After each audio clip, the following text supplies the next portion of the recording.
ये 4th video है। आप देखें मेंडल्स के एक्सपेरिमेंट। मेंडल ने मटर के पौधे को चुना और उस पर जो है 2 तरह के प्रयोग किए, एक गुण संकरण प्रयोग, दूसरा द्वय गुण संकरण प्रयोग। मेंडल ने जो मटर के पौधे पर आनुवांशिकता संबंधी प्रयोग किया वह 2 तरह का प्रयोग था, एक गुण संकर प्रयोग, दूसरा द्वय गुण संकरण प्रयोग। एक गुण संकरण प्रयोग को हमने देखा, पहले लिखा है, तो सबसे पहले आप एक गुण संकरण प्रयोग के विषय में देखें। क्या किया मेंडल ने? मेंडल ने शुद्ध लंबे और शुद्ध बौने पौधे का कई पीढ़ियों तक स्वपरागण कराया। लंबा पौधा लिया, उसे स्वपरागण द्वारा उसके बीजों को प्राप्त किया, फिर उनके बीजों को उगाया, फिर उनके स्वपरागण द्वारा बीजों को प्राप्त किया। जब उन्हें शुद्ध लंबा पौधा मिल गया तब उन्होंने संकरण के लिए इसे चुना। इसी तरह से बौने पौधे को भी कई पीढ़ियों तक स्वपरागण द्वारा उगाया और जब उन्हें शुद्ध बौना पौधा मिल गया तब उसका चुनाव किया। चुनाव करने के बाद दोनों पौधों को अलग अलग उगाया और दोनों में कृत्रिम परागण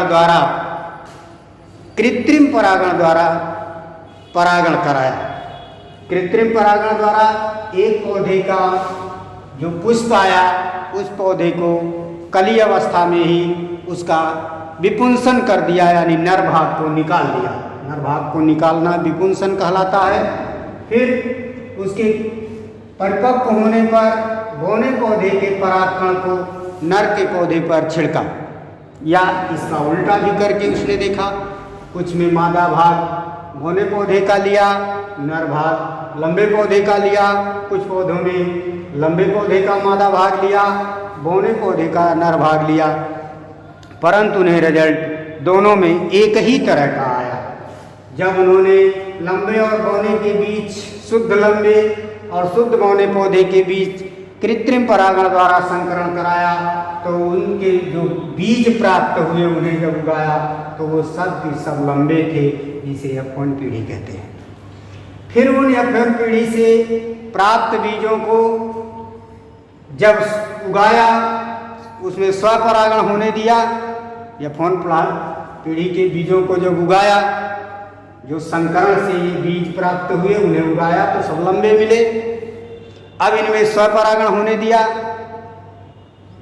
स्वपरागण होने से जो प्राप्त बीज हुए उन्हें जब उगाया तो F2 पीढ़ी में इस तरह से 3:1 के अनुपात में 3 लंबे और 1 बौने प्राप्त हुए।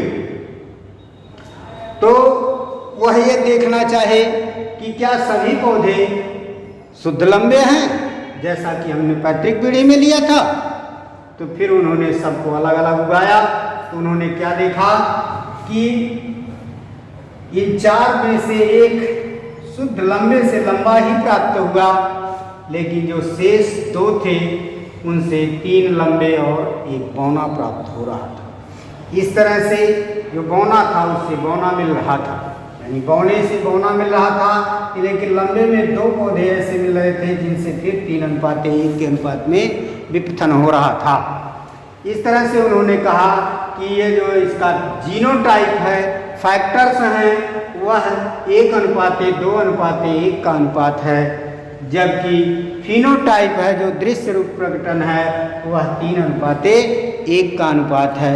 अर्थात यहाँ पर उन्होंने 2 निष्कर्ष निकाले कि प्रथम पीढ़ी में केवल एक ही लक्षण दिखाई देता है, द्वितीय पीढ़ी में एक लक्षण दब जाता है। प्रथम F1 संतानीय पीढ़ी में केवल एक ही लक्षण दिखाई देता है, दूसरा दब जाता है, परंतु उन संतानों को पुनः स्वपरागण किया जाया गया और उनसे जो प्राप्त हुए संतानें उसमें 3:1 का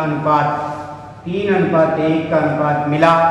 फिनोटाइप दृश्यमान प्रकटन, दृश्यमान रूप मिला और 1:2, 2:1 का अनुपात में जो है जीनोटाइप मिला।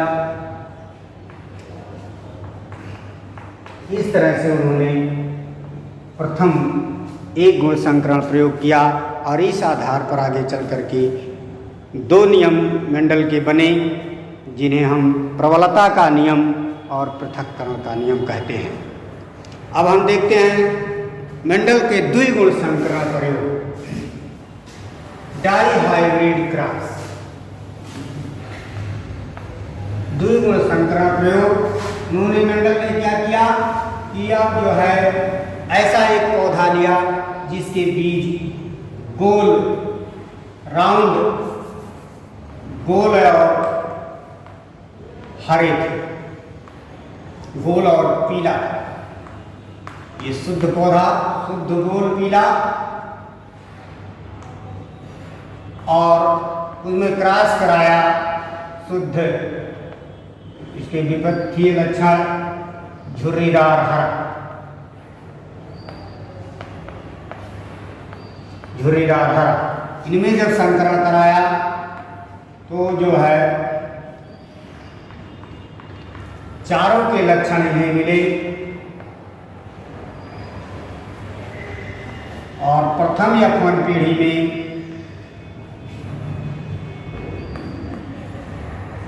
गोल पीला मिला।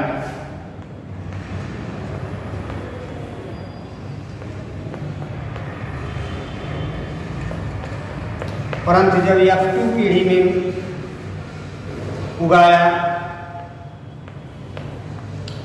F2 पीढ़ी में इन्हें 9:3:3:3:1 के अनुपात में पौधे प्राप्त हुए। गोल पीला 9 प्राप्त हुआ और गोल हरा 3 मिला और झुर्रीदार पीला 3 मिला और झुर्रीदार हरा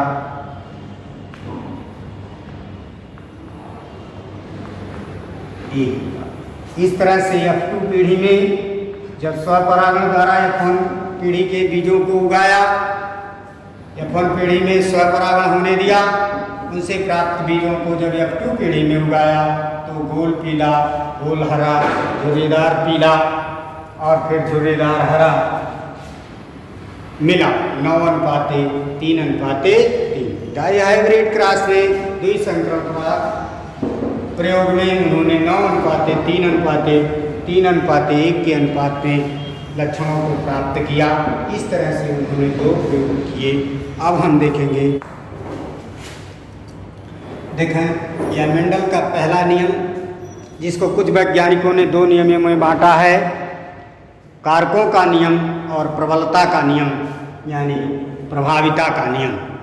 कारकों का नियम ये कहता है प्रत्येक लक्षण के लिए एक जोड़ी कारक, जिसे आप जीन कहा जाता है, जीवों में हर एक लक्षण के लिए एक जोड़े कारक जिम्मेदार होते हैं, जिन्हें इन्हीं कारकों को अब जीन कहा जाता है। तो आप कह सकते हैं कि जीवों के प्रत्येक लक्षण के लिए एक जोड़े जीन जिम्मेदार होते हैं, जिन्हें जब युग्मक बनने लगते हैं तो जिन कारकों में से एक लक्षण के दोनों कारकों में से एक कारक ही अगली पीढ़ी में पहुंचता है, दूसरा कारक दूसरे युग्मक बनाता है, यानी दोनों कारक अलग अलग युग्मक बनाते हैं, क्योंकि गुणसूत्रों की संख्या घटकर आधी हो जाती है।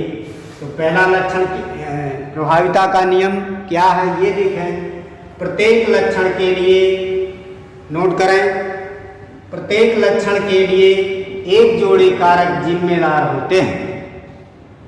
जीवों के प्रत्येक लक्षण के लिए एक जोड़े कारक जिम्मेदार होते हैं। विपर्यासी लक्षणों के मध्य जब संकरण कराया जाता है, तब F1 पीढ़ी में केवल एक लक्षण दिखाई देता है, जिस लक्षण को प्रभावी लक्षण कहते हैं। दूसरा लक्षण छिप जाता है, जिसे अप्रभावी लक्षण कहते हैं। याद कर लें, जीवों के प्रत्येक लक्षण के लिए एक जोड़े कारक जिम्मेदार होते हैं।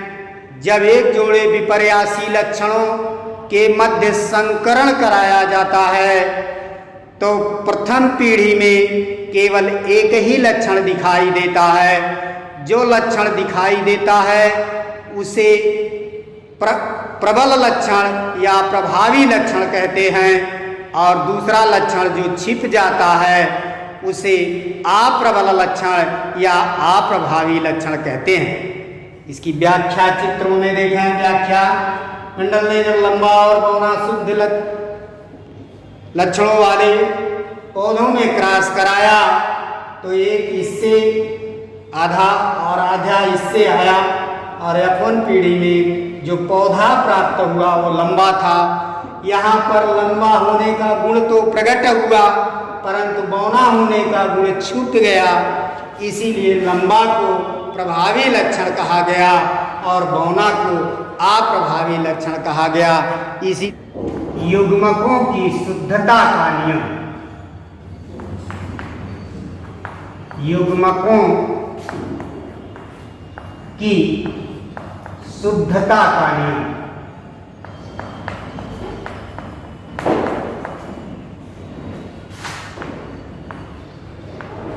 ये क्या है? ये मेंडल के अनुसार निष्कर्ष निकाला गया कि जब एक जोड़े लक्षणों में क्रॉस कराया जाता है तो दोनों कारक साथ साथ आ जाते हैं, परंतु साथ साथ आकर के भी एक दूसरे से प्रभावित किए बिना ही अगली पीढ़ी में स्वतंत्रता पूर्वक अलग हो जाते हैं। अर्थात द्वितीय पीढ़ी में युग्मक बनते समय प्रथम पीढ़ी के बाद ही शुद्ध युग्मक बनते हैं, जिससे कारण इसे युग्मकों की शुद्धता का नियम कहते हैं। इसको लिख लें कि इस नियम के अनुसार, लिखें युग्मकों की शुद्धता का नियम। इस नियम के अनुसार युग्मकों के विरोधी लक्षण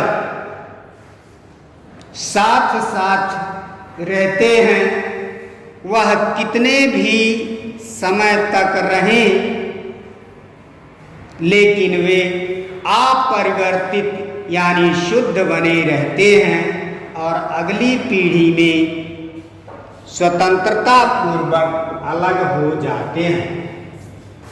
यानी यहां लिख रहा हूं विपर्यास, कि जब उन्होंने शुद्ध लंबा और शुद्ध बौना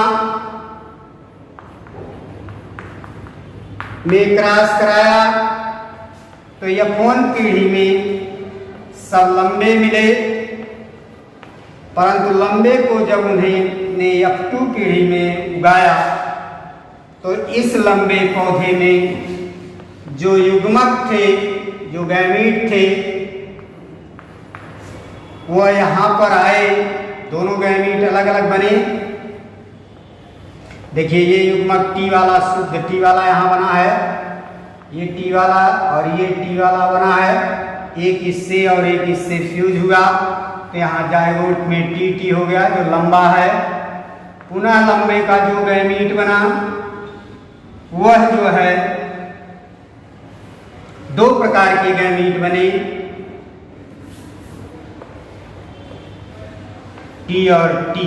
यहाँ देखिए ये शुद्ध है, ये भी शुद्ध है, टी, और ये भी शुद्ध है, ये भी शुद्ध है। इस तरह से द्वितीय पीढ़ी में जो युग्मक बने उनसे जो है 3:1 के अनुपात में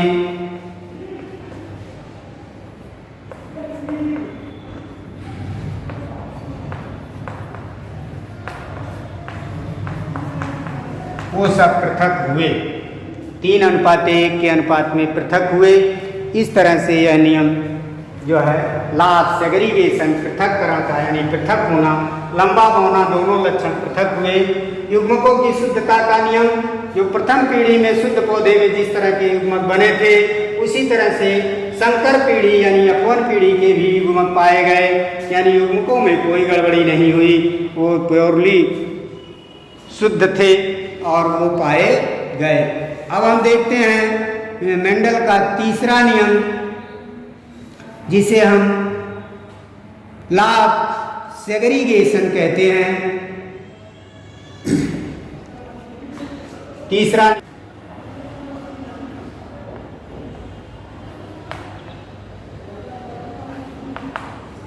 स्वतंत्र अपव्यूहन का नियम।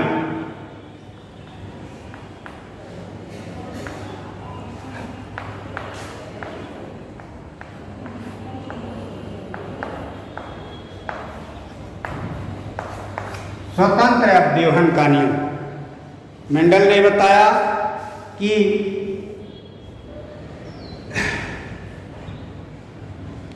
मेंडल ने यह निष्कर्ष या परिणाम डाई हाइब्रिड क्रॉस द्विसंकर प्रयोग पर के आधार पर निकाला।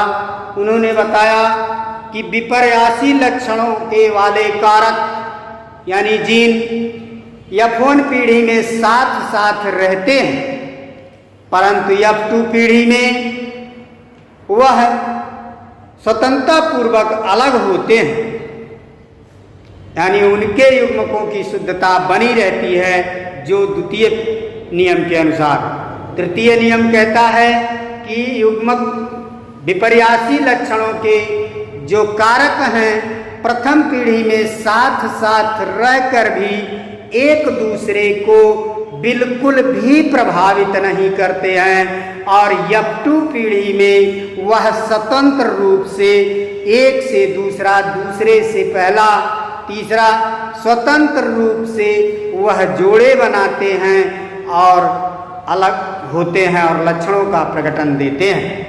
इसी को कहा उन्होंने इन स्वतंत्र अपव्यूहन नियम, यानी वो जो कारक हैं बिना एक दूसरे को प्रभावित किए स्वतंत्रता पूर्वक विपथन करते हैं। इतनी सी बात है। F1 पीढ़ी में विपर्यासी लक्षणों के कारक साथ साथ रहकर भी एक दूसरे को प्रभावित नहीं करते, और F2 पीढ़ी में वह स्वतंत्रता पूर्वक एक दूसरे के साथ विपथन करते हैं, जोड़े बनाते हैं। उनमें कोई नियम नहीं लगता कि यह कारक इसी के साथ जाएगा। कोई भी कारक किसी के साथ भी जा सकता है, जिसे जो है वो 9:3:3:3:1 के अनुपात में 4 तरह के लक्षण, यही कारण है मेंडल को मिले। आप